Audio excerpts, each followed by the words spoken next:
এবং একজন ব্যক্তি এখানে ইতিমধ্যে যিনি বীজকর্মীর দায়িত্বে আছেন তাকে হুমকি দিয়েছেন এমন অভিযোগ তুলে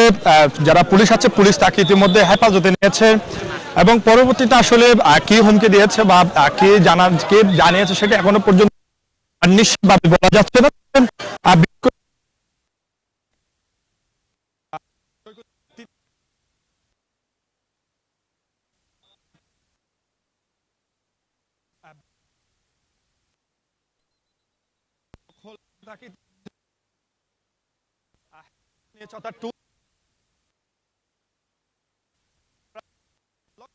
তবে এই মুহূর্তে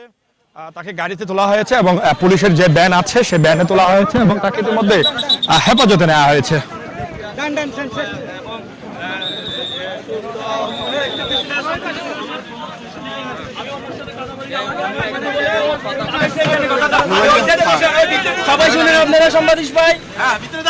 ইতিমধ্যে হেফাজতে নিয়ে তাকে ইতিমধ্যে নিয়ে নেওয়া হচ্ছে এবং তবে